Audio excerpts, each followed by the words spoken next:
Welcome to Unspoken, Community and Business Conversations. We're your host. I am Chardonnay Graham. And I'm Kofi Amponsa. This is part 2, episode 1 of our Impact series, an intimate look into the life and experiences of 10 Cleveland entrepreneurs.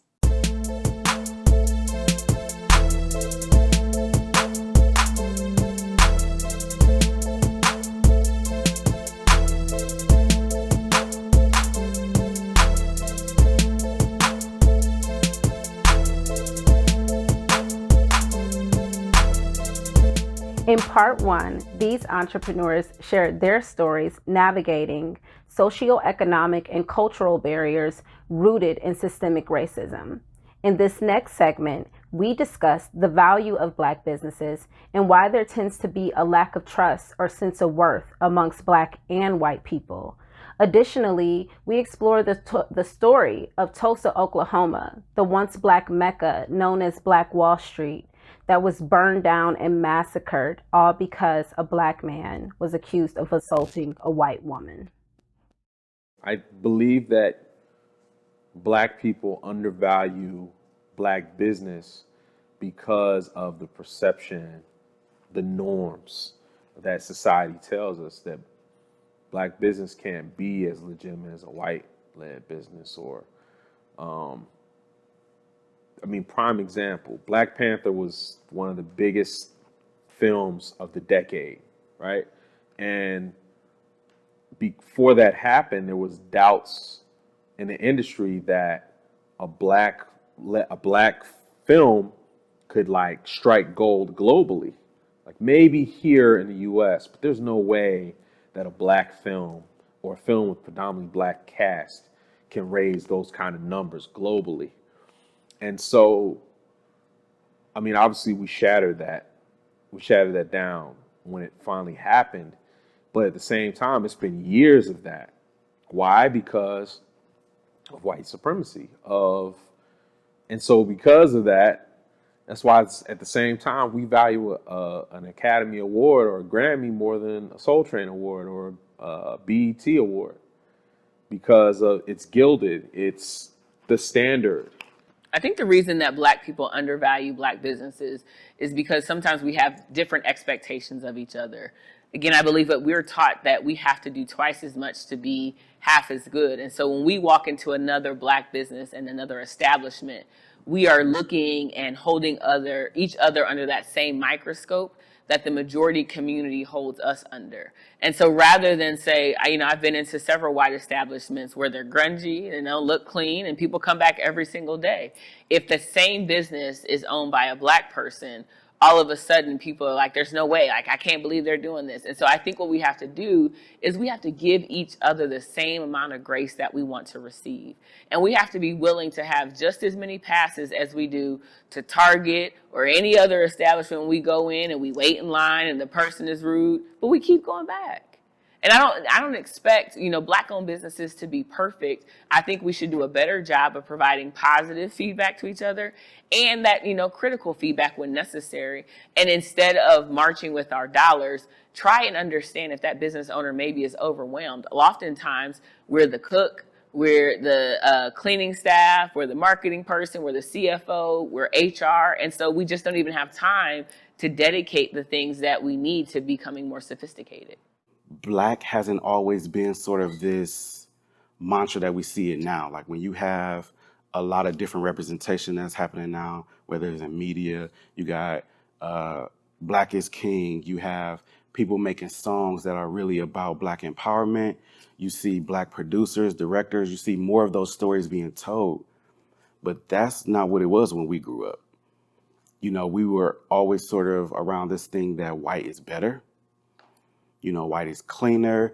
Oh, we got to get to the white neighborhoods, or we got to do this. And so when you sort of grow up thinking that this is better, you subconsciously think that you downplay your own existence, you downplay your own value. And so when you think about a Black business, everyone sort of, or some people may feel like it's not as good. I think we just hard on it. We just hard on ourselves, Because I know, you go to the Cheesecake Factory and the food's been bad 10 times, but you still go back. But if you come to Lotus Lounge and you wanted the lemon and not a lime on your cocktail, then you go tell everybody in America how much you hate Lotus Lounge and why you're not gonna go back there. Or if you go to, let's say you go to another club right downtown next door to my club, but it's a white club and they charge you $18 for a drink. You come to my club and I charge you $17 for a drink, and my shit too high.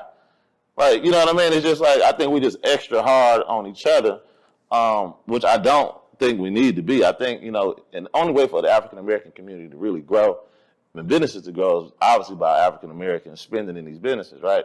So the more we tear down each other, it's horrible. But I mean, I just think that we're just very hard on each other, and we're not as hard on other races that have businesses because, I mean, I don't know, we just give other races more chances than we give our own, in my opinion. I think Black people undervalue our businesses because of the persistence of white supremacy and systemic oppression. And it's not to pass the buck. Internalized racial inferiority is very real. It's very real. It's a very real thing that many, many, many Black people suffer from. I would say all, but I don't think that there's many absolutes in society, and things exist across the spectrum, and that we have to be actively fighting those notions and like ideals and things like that. So I think it is why we can go into a Black restaurant and have one bad experience and swear that we're never, ever, ever going to go again. And we're going to tell everybody we know to never, ever, ever go again. And we can go into a white restaurant and be treated like trash and to have our money undervalued, like it ain't green like everybody else's, and say, well, but the food was great, and the ambiance was beautiful. And I'm going to give them another chance. And that's when it's a restaurant. But, I have heard so many colleagues and friends and family members say, well, I would only go to a Jewish accountant because they're really good with money. Or I would only go to a such and such, a white doctor. Or I would only go to a white dentist and these sorts of things. And so we cut ourselves off at the knees before we even get an opportunity to do good or to do bad. And I think that is wildly, wildly problematic, in that in that way, we are sort of our own worst enemy, that we apply much, much, much more rigor to each other than we would to other people. And there's a part of that I think could be very valuable. Sometimes we don't put out 100%. Yeah. So if a business is only given 50% and their white counterpart is putting out 100, you can't be mad at them for doing 100. Mm-mm. But if you're again with the negative mindset that if somebody comes into LT Squared and they're already thinking that we're going to give them 50%, then that's on the consumer coming in too. That's in how they were either brought up, how they were raised, on how to look at Black businesses. You're either going to have people for you and pushing for you and applauding you and giving you accolades for your great success, or you're going to have people nitpicking on the little things that you do.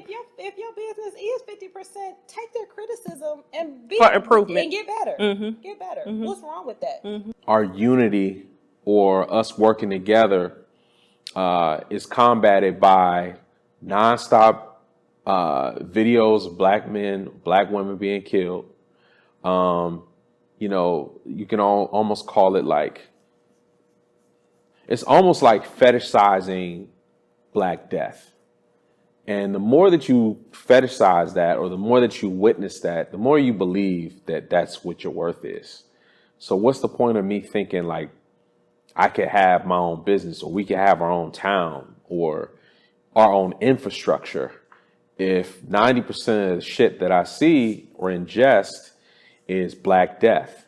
Jock Evans, who multimillionaire, like guy I look up to, entrepreneur, like he represents Black excellence.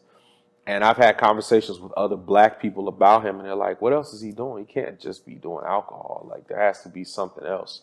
Why can't it just be alcohol? Why Why does it have to be some other type of business? Why can't he be that good of or that savvy a businessman where it has to be something else? It's because he's black. And we, within our own community, because of the way white supremacy works, white people don't even have to be in the room or the community. We are internalizing this. It's in our DNA, and we have to regurgitate all of that. But that takes years and years and years of therapy. It takes years and years of deep dialogue and action.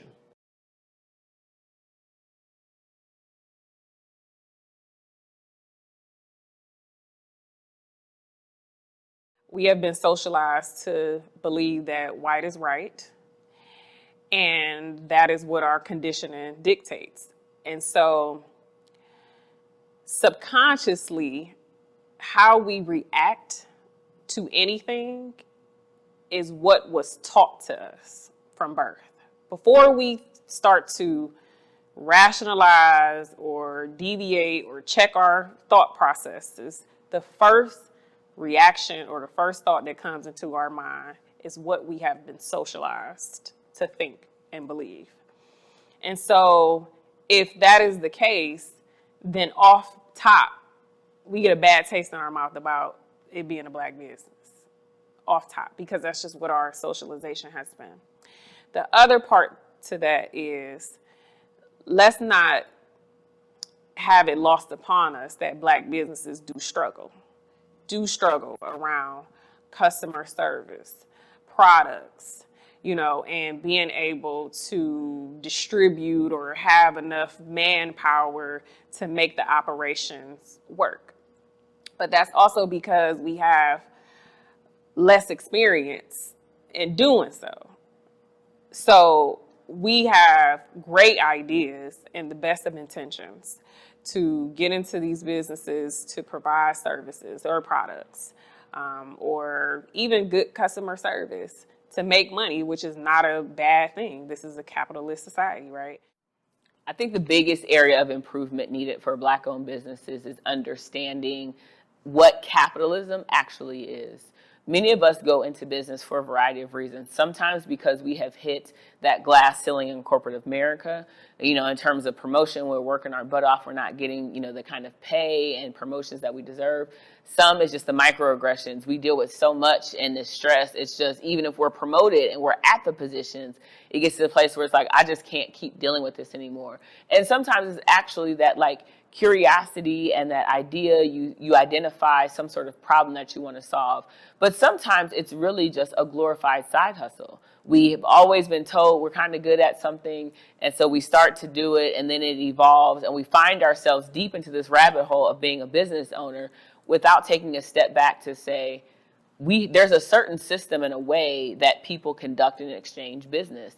And if I ultimately want to be as successful as these other people that I think I'm emulating, I have to learn and understand what it is they're doing. Our community has eroded to a point where we are reluctant to provide each other feedback, right? So it's not that I go into the restaurant and have a bad experience and I say, hey sis, hey bro, here's this thing, and not have a fear that I'm not going to get cussed out because, I'm trying to offer some feedback.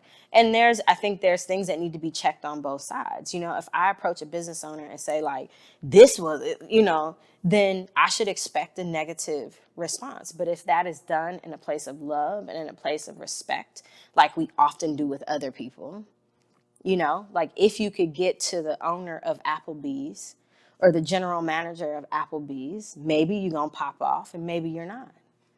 But with us, we often start at pop off, and that's not helpful, right? It's not respectful. It's not out of a place of love, and it's not out of a place of growth. And so if we want to do that, we have to be more comfortable, giving each other feedback and all of those sorts of things. But I do think it's the worst kept secret in the world that we do it, and that we will put our money and faith in other things that are not our own, which really kneecaps us from growing, right?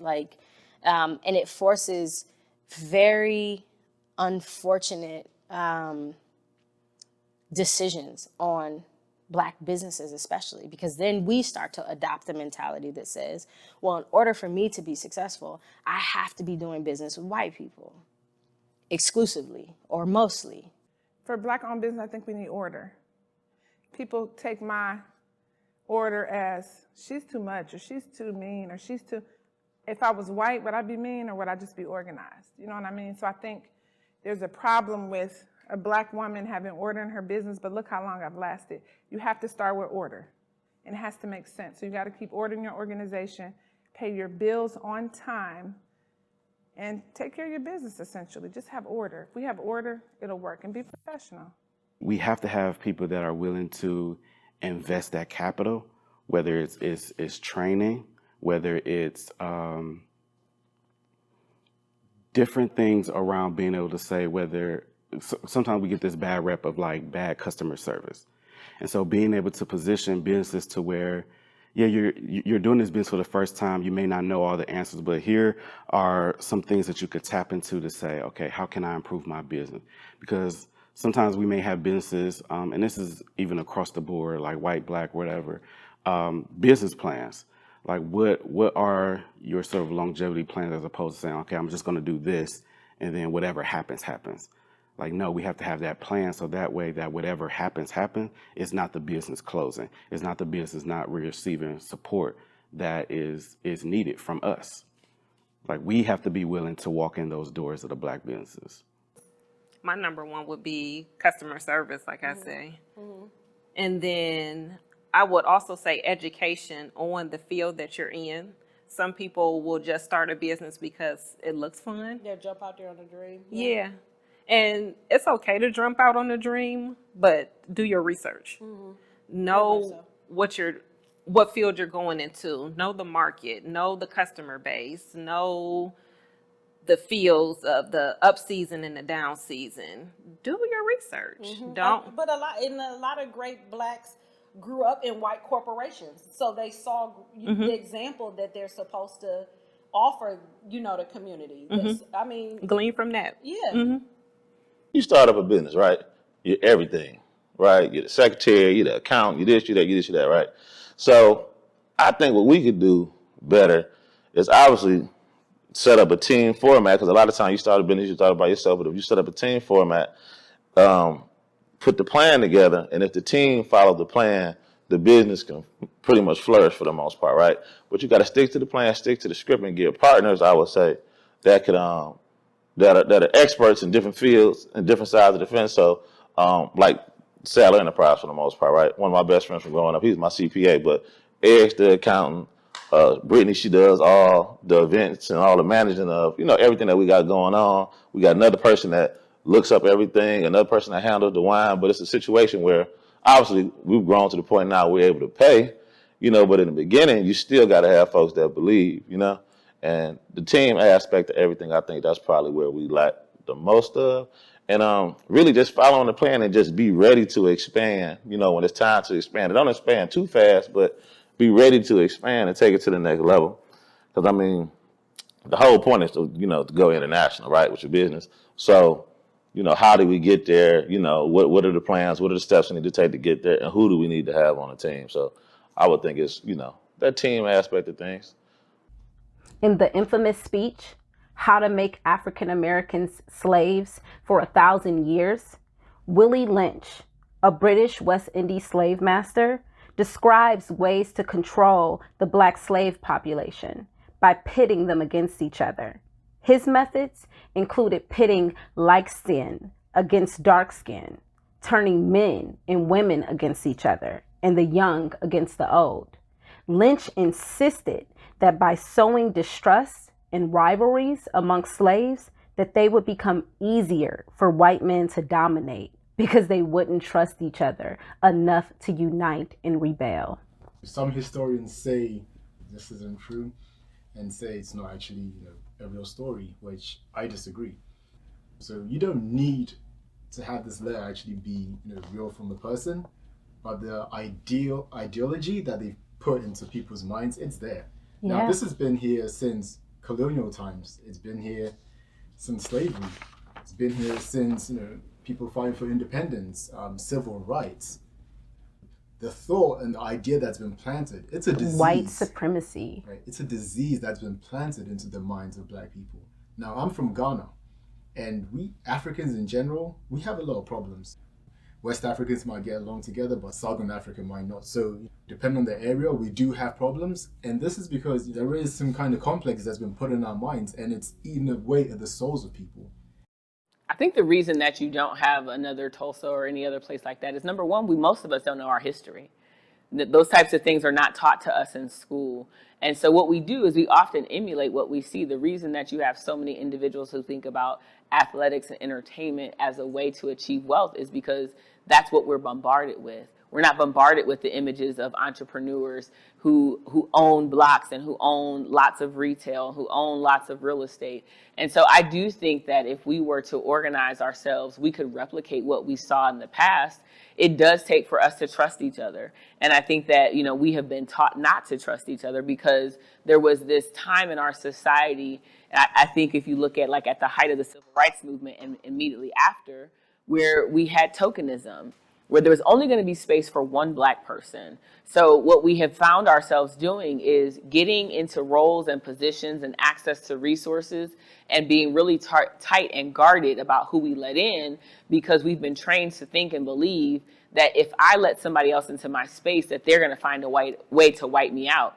Instead of saying we can build so much faster and we can go so much farther together. So I encourage us to think about how to replicate Tulsa. If we don't ever do it any other time, now is the time for us to be thinking about it. Those are two good examples of what happens when Black people are left alone and allowed to just do our own thing. We thrive. We do very well. But because there are so many gaps in our history and there's so much hatred in our history in this country, that Black people have every right to have that element of fear, because there has been legitimate consequences for stepping out on our own, deadly consequences for stepping out on our own. So that is not to dismiss, why we have not emerged with such a movement, I should say. I think that is quite possible. I think that we should explore that. Well, the reason it hasn't occurred is because we've learned a freaking lesson. We've learned that when we congregate in these ways, when we empower ourselves, when we mind our fucking business, it will literally cost us our lives. You know what I'm saying? And so like the Move House in Philly, you know what I'm saying, that they bombed. They literally dropped bombs on houses, in Philly for people who were feeding their neighborhood, nourishing folks, you know what I'm saying? And so we've learned that it's not safe to congregate unless we are impoverished or unless we are in service of whiteness, essentially, you know what I'm saying, in one way or another. We just have this sense of, I have to do this for myself and then I have to get away. And so if everyone is trying to get out the hood, what's going to happen to the hood? So we can't just point our fingers and say oh, they didn't invest in us. But what are some things that we can point to say how we're investing in ourselves and how we're really bringing all of us, all of ourselves to the forefront of, this is where I live, this is where I care about, and this is where I was raised. I think people don't get the power in numbers, the strength in numbers. And I talk about it all the time with my daughters, husband, everybody. Can you imagine if 20 Black people invested $10,000 in a building, or we built our own plaza, or we came up with our own credit unions, our own banks, and we're the number 1 consumer in America. Why is it that we don't have banks, our own mortgage options, our own car dealerships? Everybody's capitalized off our dollar. But we don't have enough sense to think, let's work together. Let's put our dollars together. Let's work together. Let's support each other. It's ego jealousy and mindset that keeps us separated. You know, places like Tulsa hasn't happened within our communities because we don't, we were sort of like brought up a little differently. And so when you think about how hyper capitalistic we are and hyper individualized that we are now, it's sort of like everybody has to get it for themselves. You know, so when you hear like, oh, I got it out the mud or I did this, it's just like, but what about like we? Like we sort of lost this sense of being our brother's keeper, being looking out for each other and really lifting each other as we climb. And so that's one thing that one of my mentors always said is like, you know, continue to reach back as you climb. And so I've sort of adapted that and saying whether I'm reaching back, whether I'm reaching across, like we all got to come together. In my study, no transformation in a society has taken place without violence. Certainly not in America, right? So we romanticize that part of our history a lot. Like the Boston Tea Party wasn't like a tea party, you know? It was a violent uprising because people were being oppressed. Our departure from England was not a happy one, right? Like Columbus's voyage from Spain wasn't just like a little inquiry to see if the world was flat or not, right? Like we romanticize all this stuff in a way that then makes us like perpetuate these things today. And so I don't know how many Black folks want to live in all Black communities because they could now, especially those of us that have had some socioeconomic gains, right? You leave Cleveland, you go live in a big city, you go to a fancy college, you come back to Cleveland. You're supposed to go live in Twinsburg or Solon or something. I remember when I bought my house in Glenville, people were like, Glenville? Are you out of your mind? You just came back from New York City and live in Glenville? And I was so deeply saddened by that like, if for nothing else, people didn't seem to know what I do and what my values are. So like, this is the only place I could live. I can pick between Glenville, Huff, Fairfax, Mount Pleasant, maybe, you know, like the Warrensville, Bedford, right? But Black communities is the place where I have to be investing my time, money, you know, other resources. So I don't know how much we actually want that because I think for many of us, as soon as we get the opportunity to bounce, we take it.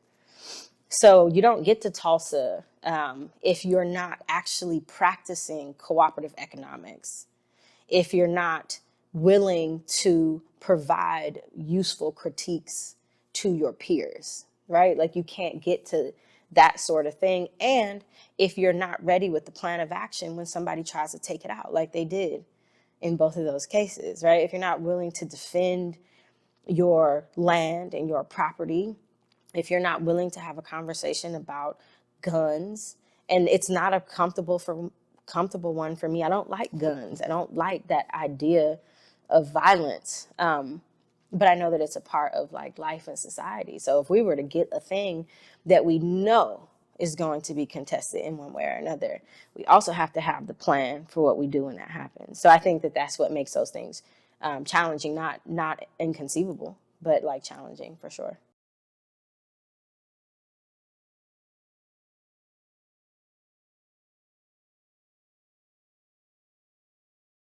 What I have done with Birth and Beautiful Communities and being unapologetic about us hiring Black women has sparked this conversation around, well, is it okay to just hire Black people?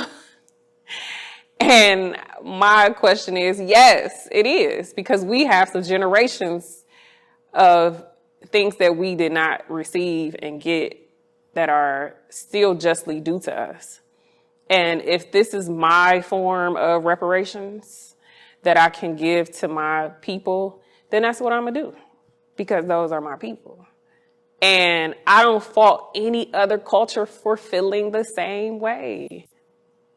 I don't fault white people for feeling the same way, because your people are important to you. Our people are important to us. They people important to them. And we see that that is what has happened for many, many years. Now, do we have to break that? Yes, we do have to break that, and we can break that by creating those circumstances and situations and businesses where we are very intentional about improving our own circumstances as a culture and a community. If we're in our own communities, I feel like there's more nurturing of each other.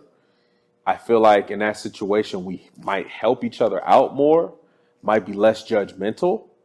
One of the things I can't stand is when I hear about certain affluent blacks that feel the same way as affluent whites. When blacks move into the neighborhood, then the value goes down or whatever.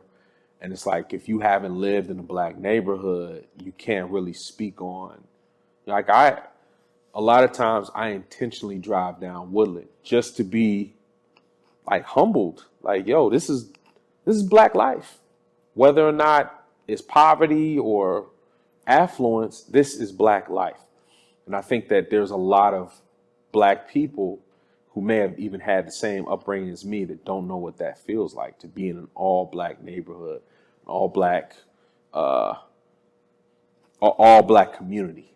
And I feel like if we did that, then collectively the way we perceive ourselves may change, may improve. I think they would burn it down before we could get it built up. I think they find a reason. Let me give you an example. So I'll go back to your first question about racism. The city were giving me a hard time about, building the salon where it was. I mean, I don't think they were prepared for somebody like me to come in to Lyndhurst and have a 3,000 square foot salon. Nobody thought I could do it. Even my friends, some of my friends were like, what? You're going from 5 chairs to 15? Yes.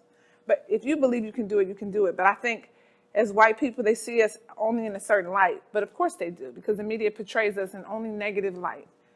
The TV, the news, you don't see the things that white people are doing in a negative light, but you do see it on forensic files and all this. So it's happening, but they're not posting it daily on the news like they post us. So I think we kind of fear ourselves sometimes because it's embedded in us to not believe in ourselves and not think that we can be greater than what we are. So the first thing our kids see coming up is, look at this bad black man. Look at this negative black woman. But they don't show you the negative white. They don't show you the negative white man and the white woman.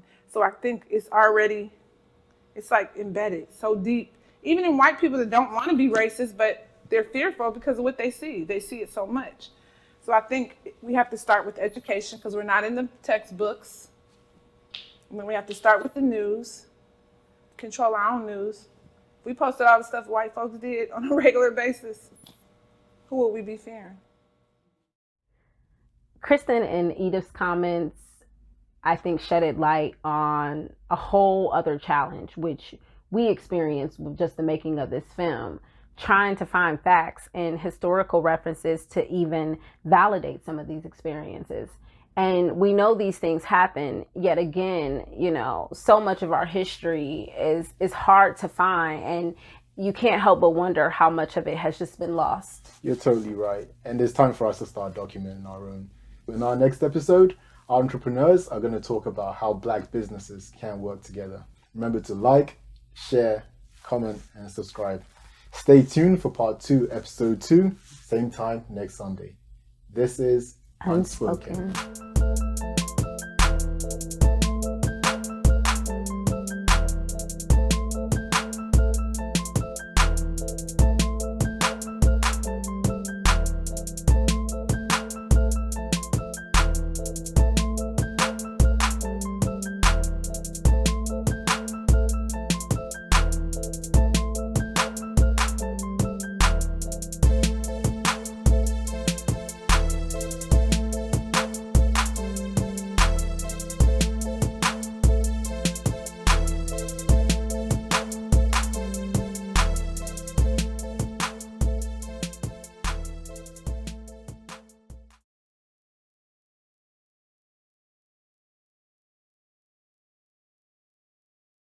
When you have sort of this family unit that has always been in lack or just always just been broke, anytime you get any sense of type of money, that normalcy is to be back broke. So what you do? You get that money out your hands as quick as it came. Supporting Black business will not decrease the wealth gap in and of itself. These are centuries upon centuries of gap that we have to fill in, and just going to a Black business is not going to be the cure all for that. Anti-racism and counter-racism are two different concepts. What we see now is this movement around anti-racism. But Black psychologists and Black psychiatrists who have been dismissed, not mentioned in our textbooks and in academia, have been talking about countering racism for decades. I mean, dating back to the 20s and the 30s.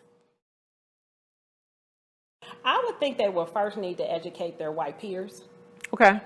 first. Build by number. They need to demolish that mindset first of all. I mean, If they could. And just speak out. I mean, It would start at home and not teaching your kids that they're above somebody else based on their skin color. And then I would tell them to speak, have a voice. Don't just talk about it, be about it.